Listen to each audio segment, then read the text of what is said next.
Awalnya, aku pikir ini cuma otot yang tegang. Malam itu, saat sedang bersiap tidur, tanganku menyentuh sesuatu di payudara kiri. Sebuah benjolan kecil, tak lebih besar dari kelereng. Aku terdiam, menatap langit-langit kamar, bertanya-tanya, apakah ini normal? Atau sesuatu yang harus kucemaskan? Sebelum lanjut nonton, boleh klik subscriber dan klik like. Lanjut. Hari-hari berikutnya, aku mencoba mengabaikannya. Sibuk bekerja, tertawa bersama teman-teman, berbelanja di akhir pekan. Tapi di tengah semua aktivitas itu, pikiranku terus kembali ke benjolan itu. Seperti bisikan kecil di telinga yang tak pernah hilang. Periksa dirimu. Minggu kedua, aku mulai merasa gelisah. Saat mandi, aku merabanya lagi. Benjolan itu masih ada. Tidak mengecil, tidak juga sakit. Tapi rasa cemasnya makin besar.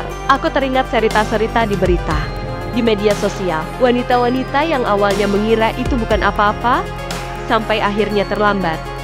Aku mulai mencari informasi, membaca artikel kesehatan, menonton video edukasi. Beberapa bilang itu bisa kista, tumor jinak, atau kanker. Kata itu membuat dadaku sesak, tapi aku tahu, aku tak bisa pura-pura tidak tahu selamanya. Suatu pagi, aku memberanikan diri membuat janji dengan dokter. Ruang tunggu itu terasa dingin. Aroma antiseptik menusuk hidung. Aku duduk memeluk tas, menunduk, mencoba menenangkan detak jantungku yang berlari. Saat namaku dipanggil, rasanya seperti melangkah ke ruangan yang akan mengubah segalanya. Pemeriksaan berjalan cepat. USG, biopsi, wajah dokter terlihat serius. Dan ketika ia kembali dengan hasilnya, dunia seperti berhenti. Kanker payudara stadium 2, kata-kata itu bergema di kepalaku.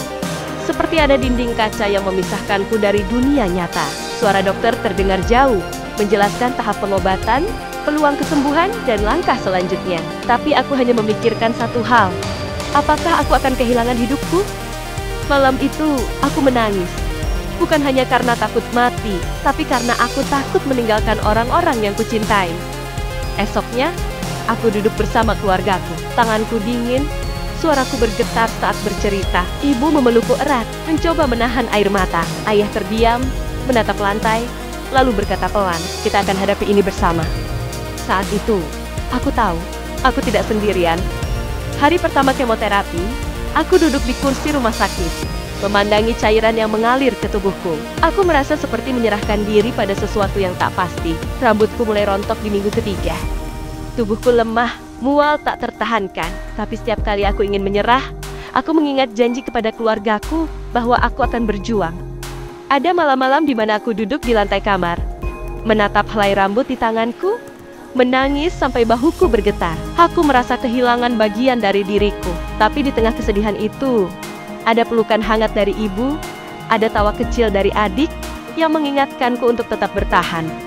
Aku mulai menulis jurnal setiap hari, menuliskan rasa takut, rasa sakit, tapi juga rasa syukur untuk hal-hal kecil. Aku bergabung dengan komunitas pejuang kanker payudara.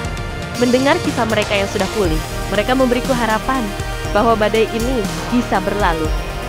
Setelah berbulan-bulan pengobatan, tubuhku mulai pulih. Aku tahu, perjalanan belum selesai. Aku harus menjaga imun, stamina, dan kekuatan tubuhku. Disinilah aku mulai mengenal Zimuno. Madu herbal ini bukan sekadar manis. Rasanya hangat, memberi energi, dan membuatku merasa lebih segar setiap hari. Aku beli langsung di Shopee Zimuno Shop Store, supaya pasti original, rasanya nyaman di perut. Dan aku percaya ini membantu tubuhku tetap kuat di masa pemulihan. Kanker payudara mengajarkanku untuk mendengarkan tubuhku, menghargai hidup, dan tidak menunda perawatan.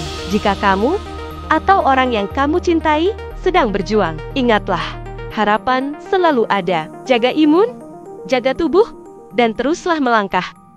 Kalau kamu ingin mencoba Zimuno seperti aku, kamu bisa beli di Shopee Zimuno Shop Store, linknya ada di deskripsi. Mulailah langkah kecil hari ini, demi kesehatanmu di masa depan.